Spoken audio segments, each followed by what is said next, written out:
Very, very warm welcome to all our guests from Friends of Michigan, Families of Michigan.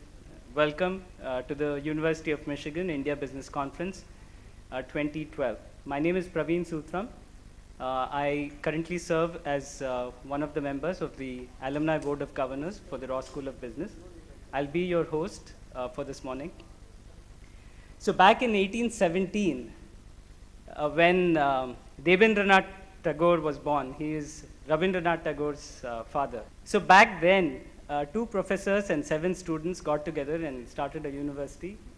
The university was called the University of Michigan. So that's how old we are as a university. It took us 25 years to become the largest university in the United States.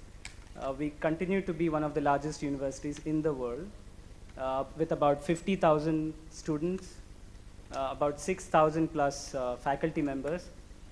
All of them except Professor Adrian's here are Indian. I'm kidding. But there are a lot of faculty from India, and it's something to be very proud of. Every single piece of technology which is needed to put together an entire enterprise solution, which is actually about 5 to 6 different industries. We have the BI industry, we have the GRC industry, we have the OLAP and analytics industry, the transaction processing systems, and you have advanced planning and control, you have the user experiences. So how do you bring it all together into one framework such that the person who's creating the solution can actually model your complete solution and give it to you in weeks or months rather than years? There are several companies from India that recently have grown in terms of building their brands and businesses overseas, and everyone thinks of Tata Motors, for example, with its Jaguar Land Rover acquisition. Other companies have tried to build instead of buy their brands and businesses. Apple only spends about 3% of its sales in R&D. Microsoft spends more on R&D in 1 year than Apple has spent in 10 years. But the reason why Apple does so well is that limited amount of money it's spending on R&D is being focused in just those areas where it makes a huge difference to the customer experience.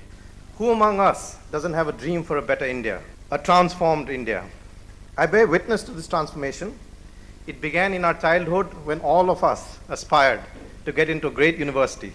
Success meant being accepted into a top-notch university. In the words of Shakespeare, there comes a time in the affairs of men, which when taken at the flood, leads on to fortunes.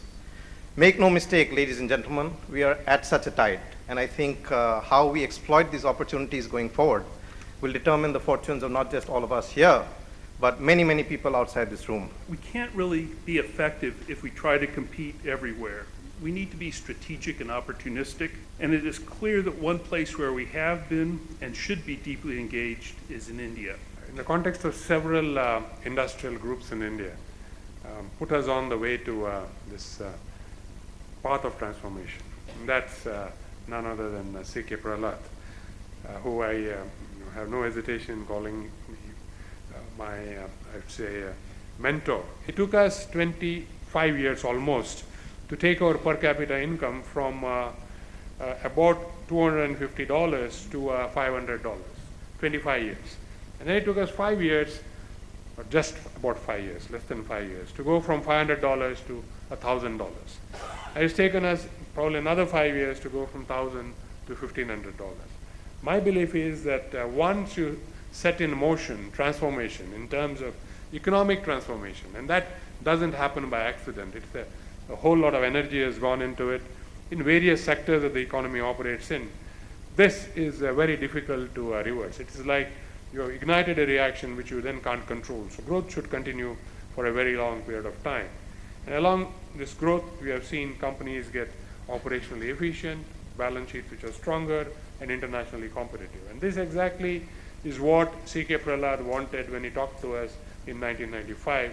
And I can now say 15 years later or 17 years later that we have gotten there in fair measure, which would have made him proud. And I'm sure it has made a lot of Indian entrepreneurs proud in the context of their achievements. Along with that, we have another rural driver which is driving transformation, that is a resurgent rural India. And actually, rural India has been the backbone of sustaining growth through the 2008 crisis, and even today, when you talk to corporate India, They feel rural India gives them the support that is required. And it's a huge opportunity because you've got 600 to 700 million people who will grow to the same momentum that the rest of India went through in the last 10 years. So this, and particularly if I were to pick up states like, let's say, Bihar, Uttar Pradesh, Orissa, and so on, given good governance, and we are seeing good governance in a few of those states, I think they are going through the $500, $600 per capita income level, and I see them growing dramatically in the coming years and providing this momentum. So the point that I'm making is you have got investments both in manufacturing and infrastructure, you've got a service economy which is strong, you have a large consuming mass out there, and you've got a resurgent rural India. I think these are the pillars that will drive growth and continue with the transformation that we need to have to actually achieve the objectives as set out by CK in his vision document, India at 75.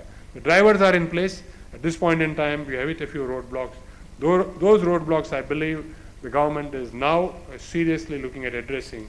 And I would think that we will come back to the growth trajectory that we set out for ourselves, and we will by and large meet the vision that we have set for ourselves as India at 75. I think as far as the cycle is concerned, we are in a trough right now, clearly, and the trough is moving down. I think that's how I would like to describe the situation. 70% of them believe that it wasn't interest rate that was holding investments back.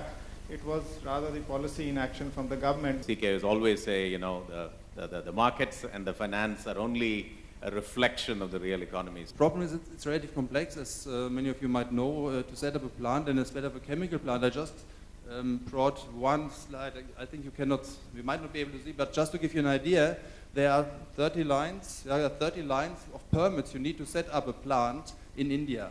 The most efficient supply chains are those where you are able to substitute inventory with information. So if you can substitute inventory with information and then call upon that information to relocate your inventory in the fastest and the best possible manner or the most efficient manner, that is considered optimum or superior. In the distribution side, the problems are quite different. And the biggest challenge we have in distribution, as you all are aware, is that it's so tightly connected with the political fortunes of many political parties that decisions are taken to give free power, which makes the whole sector unviable. And today, especially in many states, power for agriculture is given free, and that's causing all kinds of problems. And the problem is that since it comes free, people tend to overuse it. But as a country, we have not even, I think the last time we spoke about energy security as a nation is in the year 2000. And I think it's high time the government sits together and forms whatever group that's required to figure out how we're going to become secure from an energy perspective in the next 10, 20 years. My view is it's the entrepreneurial dynamism of this country which is the real driver. Government has been stepping up in facilitating the success of that dynamism, and it has been reactive most of the time. I think what we are struggling with today is how do we get our leadership to become proactive, and I think it's a transformation which will take time. For the markets and for investments and for you to make money, it's very important that expectations go down, and that has already happened consequent to the bungling that we have done on the policy front and what's happening across the world.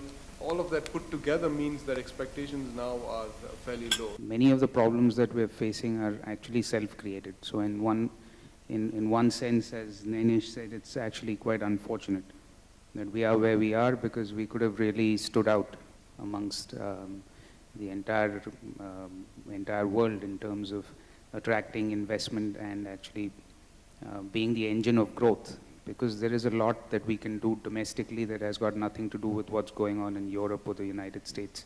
If we catch some of the low-hanging fruit which Vikram mentioned, then certainly this is the bottom. But if we are unable to take any action and continue to drift, then I think this is certainly not the bottom. Whatever your inspiration or ambition as an entrepreneur or as an organization, your customer is probably never going to read your mission statement. You can only create value when you can capture your learning in a design that changes the game. And I think one of the really interesting examples I've seen of design that does work is a fascinating article I saw about the Golden Temple about a year and a half ago. Until very recently, it was the world's largest free lunch program. 80,000 people are fed each weekday, about double that on weekends. They process more than 12 tons of grain into 250,000 rotis, 3.3 tons of dal a day, and it's done strictly by volunteers. And if I really look at that and do some back of the envelope math, that means that 37.4 million people are fed every year. And to give you a reference point, the UN High Commissioner for Refugees serves about 34 million people a year, and they've won the Nobel Prize twice. I just want to say 4 things. First is I think it's really, wonderful that the University of Michigan's administration, I think Bill, you're here, and Krishnan as the director of this program have really put together the CK Prahlad initiative. Gayatri, I know you're now a very active part of it. So I just want to say to all of you, from all of us who knew CK, thank you very much. I think this is a very wonderful thing that you've done. And I think Gayatri and Deepa, your unwavering commitment and support, I know that lots of things that you've, shall we say, navigated to make sure that CK's ideas and thoughts get regenerated, renewed, and reincarnated in a new form take place. I think it's been just amazing how quietly, how with so much of dignity, with so much of grace, both of you have done this, as well as Murli. So I want to thank all of you also. It was a time when the company began to sit up because we realized that just having technical skills is not what is going to keep us in a leadership position. And it was there that we started a whole flurry of training and serious training that was done in partnership with some of the leading institutes of the country. And as we developed over the years, we slowly started realizing that it's not sufficient to have just good engineers and good managers, but what we really require is a set of powerful leaders. When you look at, the fact that Neville talked about, the fact that a number of these companies actually have talent management programs in their company. So it's not that these talent management programs don't exist. I think the issue is, what we've found is that even if you have a process, that's not enough to ensure that you will be generating leaders within. I think it's useful to step back and look at what's happening in leadership development across the board, no matter what country you're in, and then jump down into India and China specifically. And there are so many dimensions and so many levels on which you can discuss this, and so I'm going to focus really on developing leadership talent, so following on to Vasudeva's. If you think of some of the reasons why business school students and engineering students join and come to the University of Michigan, when they want to come to the Ross School of Business, one of the questions we get in the entrepreneurial realm all the time is, how can we join the funds? We have 3 funds that are managed by the within the business school. It's a venture fund, a pre-seed commercialization fund, and a social venture fund. Corporates, SMEs, and early stage startups in 48 clusters around the world, so Southeast Asia, Europe, United States, that engage with universities to drive value creation and figure out how to invest in some of these new innovations that come out of universities, come from students, and help scale these industry clusters. Thinking of exposing our students to next practices and putting them in a place where they can learn in companies which are innovating, which are pushing the envelope in terms of whether it is talent management, whether it is innovating to access the bottom of the pyramid, and various kinds of things. So we have started this, and we have been, with a lot of help from our alums and donors, and also school administration, we have been able to launch this, and we have the first 4 projects were launched this this March and April. When I first sort of saw this topic that I was asked to moderate, I tried to analyze it like an engineer. What is the transformation and what are the drivers? And the enormity of this topic actually precluded such a sort of analytical approach. And then I decided that the best way for this panel is to really draw on their incredible experiences. Each of them represent a unique experience in different parts of our socio-political and socio-economic landscape. And we thought that the best way to tackle this panel is for each of them to really address an issue that is dear to them and, of course, in which they bring a unique perspective. Everyone talks about corruption being a big problem in India. The fact that, we've, instead of sort of try to sort of hit too much about corruption, if we just sort of focused on delivery and quality, I think we'd have, we sort of be able to live through a lot of these. All of us talk about the young India, which is very interesting. But we have 100 million people above 60 years. Who is going to take care of them? And those are people who are ripe for any of these diseases, all the non-communicable diseases. And our family structures have changed as well in the last 20, 30 years. So it's going to be a huge challenge for the country to look at the aging. The top 30% of the population is growing at 5 times faster pace than the bottom 30%.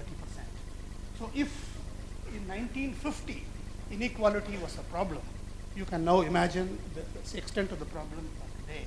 I think India changes in very strange ways. It morphs a bit like an amoeba, keeps changing when you don't notice it. So the whole rural consumer that we're talking about is actually the urban consumer. We've actually found, and data shows, that half of the top 40% of India in terms of income lives in rural India. So rural India houses half of India's rich. It also regrettably houses a lot of India's poor, almost 90% of the lowest income quintiles. So I would just like to thank all the speakers, first and foremost, for fascinating food for thought for all of us. Faculty and staff from the University of Michigan, thank you very much. I think it was great that you have been supporting us over the last many years, and the same goes for this program as well. The sponsors, without you, we would not be giving out these exciting prizes. Thank you very much for the financial support, which is extremely important to make sure that we have wind under our sails to make this program the way it is. Audience, thank you very much. Like last year, I could see people through the very end. Thank you to Rush Media, the event guys, I would say, Anvay and his team. Fantastic job. Thanks also to our website vendor, Neeraj and his team. I think he's been there every single minute to do the changes that were needed until last night. Thanks to the Leela. I think this is the second year in a row that we have done this conference over here. Fantastic arrangements. Thanks to the media agency Ketchum Sampark for arranging the media over here. And last but not the least, thanks to everybody in the University of Michigan India Alumni Association organizing team.